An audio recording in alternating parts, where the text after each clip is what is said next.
Okay, so the big news earlier today, the Regina Red Sox are being sold to the owners of the Regina Pats, the Queen City Sports and Entertainment Group, a subsidiary of Brand Industries, signed a deal to acquire 100% of the Red Sox. The deal is expected to close on October the 1st. Alan Simpson will stay on as a minority shareholder.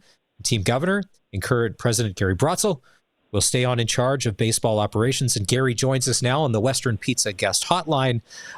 Gary, we chatted with you the other night at the ballpark. It was all baseball. Today's a little business. First of all, congratulations. And what does this mean for the Regina Red Sox going forward? Well, first of all, thanks for having me on, and great talking with you. I've been involved, this is my 20th season, and I'm going to say about 10 to 12 years ago, I had a vision for this team that included hopefully not playing here at Curry Field for much longer.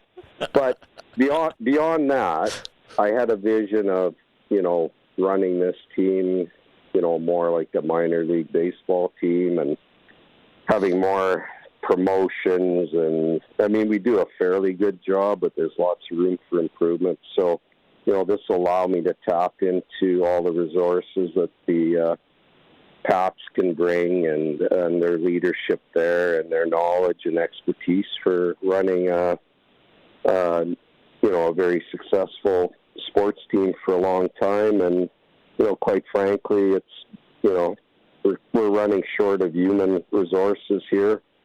It's been, tough on me to grind it out every season and, doing the bulk of the work. So I welcome getting more help, that's for sure. So, Gary, if the announcement was made today, when did this first become part of the ether? When did the conversation start? Take us through this process to get us to where we are, where now the Regina Red Sox are going to be part of the Queen City Sports and Entertainment Group. Yeah, for sure. As you know, Al Simpson came on our board a couple of years ago, and he's been really helpful to me, bringing that, a more business approach to our organization. It's tough when you're running as a nonprofit. You're working with you're basically working with whatever funds you can raise, and it's always a tightrope to make sure you don't spend more than you bring in. And so Al's brought more of a business approach to the team, and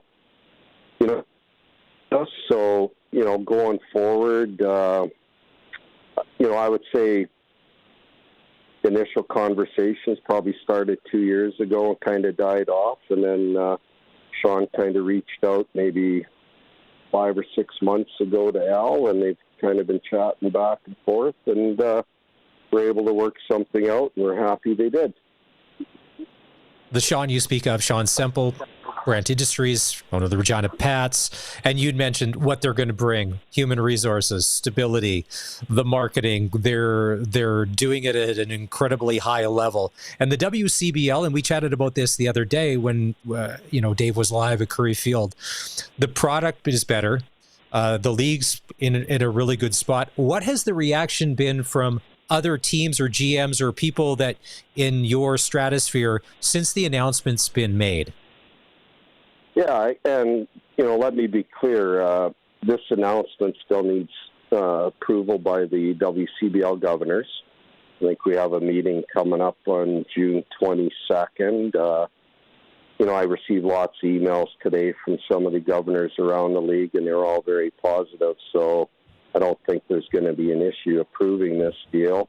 And you're right. If you look at the growth of the league, it wasn't that many years ago where the league was doing 200,000 fans. Now we're pushing 500. And if you give Edmonton and their new ballpark a full season next year, that'll probably be 600,000. So, that growth is just off the charts the last 5 years. And most of that growth has come from the Alberta teams.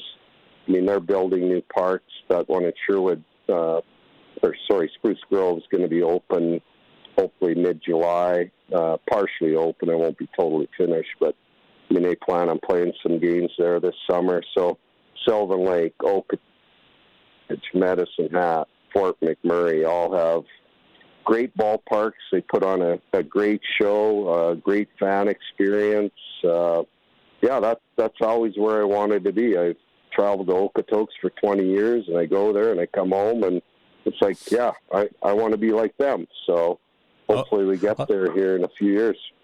Okay, so that's the $1 million question. And I know people were asking it at the press conference this morning. We're chatting with Gary Brotzel, the Regina Red Sox, the Queen City Sports and Entertainment Group. If all goes well, by October 1st, they will be the owner of the Sox. They also own the Pats.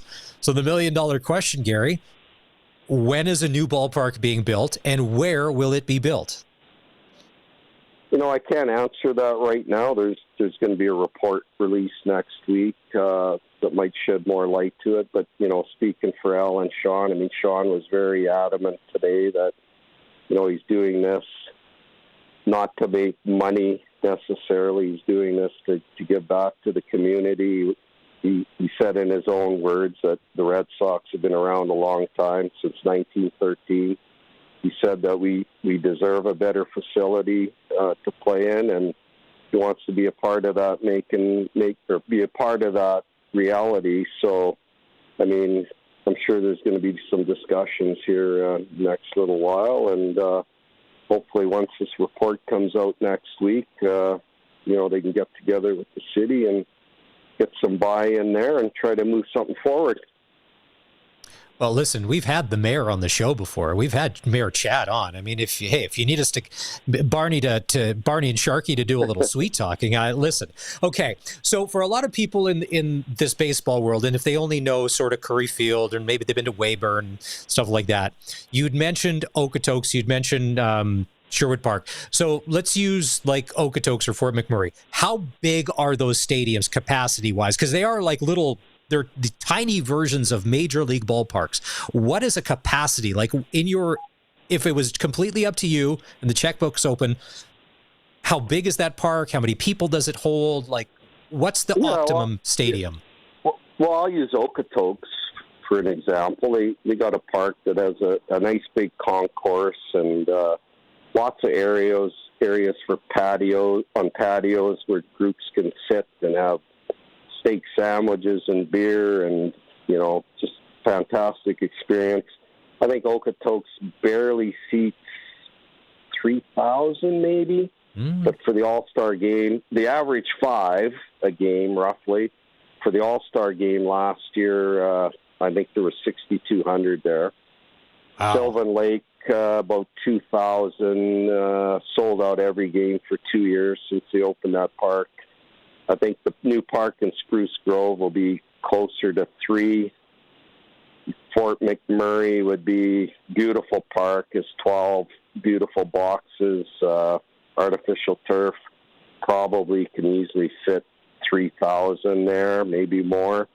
So that's kind of, Medicine Hat, 2,200 to 2,500. Lethbridge, same thing. So that's kind of where you'd probably want to be, 3,000 with, standing room to, in that exciting game 3 of a playoff game where you could jam a bunch of people on the concourse, maybe put 4,000 or 5,000 in.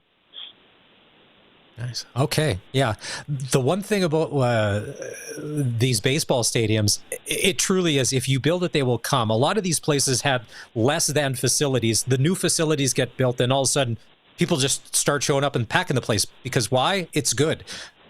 Plenty of places to park. It's comfortable to sit. There's room to move. The food is good. There's plenty of bathrooms now. It's not the retrofit situation where something from the 60s or 70s has to make sense 5 decades later. So, hey, I completely get it. But then also, too, Gary, with a lot of these parks, when they do get built, it usually attracts new corporate sponsors because they want to be part of something big and new and exciting as well.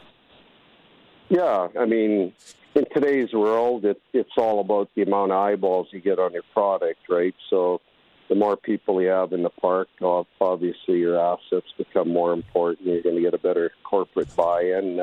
We're very limited at Curry Field. Like, you were out here the other day. I put up an outfield sign literally 30 minutes ago. I have room for maybe 3 more. And beyond that, our revenue stream is pretty much what it is right now. Like, there's just no room for growth to increase our revenue stream.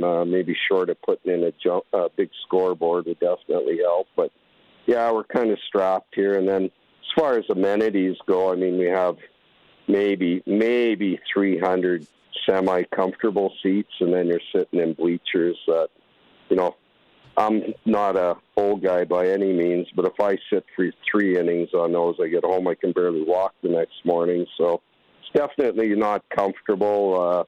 I wouldn't expect a senior citizen to sit in those bleachers for more than probably 30 minutes. So, yeah, that's kind of what we're dealing with here. I love the honesty. Maybe Ticketmaster needs to adopt that. Hey, this is a semi-comfortable seat. It's on a bit of a discount because it's not going to be good, not for long. You'll be walking around by the second interview. Well, a lot of people actually prefer to stand just for that reason. You see lots of people standing down the lines on the fences just because it's probably better to stand than sit in the bleachers. All right, let's talk a little baseball. Weyburn Beavers tonight, Curry Field, 7:00. They got the better of you last night. What do we got to do? What do we got to do to turn this around? What's got to happen? Well, yeah. I mean, our bullpen didn't do well last night, but I tell you what, at 1:00 yesterday afternoon, I was sitting with the team at Jesse Lubinicki's memorial, watching 30 young men have tears in their eyes for an hour straight, and we loaded the bus right from there and went to play in Weyburn. So, you know, it wasn't an easy situation last night. I'm hoping with this announcement now it'll provide a little bit of excitement in the dressing room, and hopefully that black cloud that's been hanging over our head for a week to 10 days gets lifted tonight, and if things work out. We're going to have a couple new pitchers in the lineup tonight. It's not anywhere near complete, so I'm not panicking or worried. The talent level we're going to have here is going to be top-notch. It's just maybe a week or so away before we have everybody in town and sorted out. Well, you mentioned something there that tweaked the curiosity, because now with the being part of the Queen City Sports and Entertainment Group, if I'm a young player, if I'm that crazy mom of the young player or the dad, it's usually the moms, right, Gary? To be like, well, where's my son going to go? Well, these guys are owned by this professional corporation. They own a hockey team. They own the baseball team. This probably does nothing but help when it comes to recruiting talent to come to Regina. Yeah, you're funny you mentioned that, because that's the first thing that came out of Sean's mouth when we chatted a few days ago. He couldn't believe, number one, that there isn't a territorial draft and stuff like that. Like, I can literally sign any college player in the U.S. if I can convince them to come. And then he brought up the fact that, his number one goal with the Pats is how he treats the players absolutely first class. I mean, we try to do that as well, but I can see a step up there for sure next year, and he's made that commitment that he's all about trying to develop our players, get more notoriety for them in the community, and make this a place where players are going to want to come and will be treated very well, and give them every opportunity to exceed off the field and be a good citizen in the community. All right, so it's Weyburn tonight. Then you've got the Medicine Hat Mavericks coming in. That's never easy. They're sitting in second place behind the Saskatoon Bear. No, it's an important weekend for the Regina Red Sox. Gary Brotzel, thank you for your time. As far as the revenue streams go, it may not be a lot, but next time Barney and Sharky show up to do the show, charge them full admission. And listen, hey, nobody rides for free, right? It's a whole other economy. Yeah, exactly. Yeah. No, we appreciate all the support we get from Harvard and SportsCage, and you're definitely welcome to come out to the park anytime. And let's do a little investigative reporting and find out if Barney paid for that shirt he got a few weeks ago when he was there. I have a sneaking suspicion he did. Not that he won't, but I'm just thinking. Yeah, you know what? Yeah. Those are complimentary. Oh, okay. Well, that's good. Gary, I know it's been a busy day and an exciting day, and I'm sure your phone and email is blowing up. So thank you for taking the time. We really appreciate it. And let's go Sox tonight against those Beavers. First pitch at Curry Field. If you're coming down tonight, it's going to be a nice night for baseball. First pitch goes at 7. Absolutely. And like you said, thanks for your support, and we'll see you back at Curry.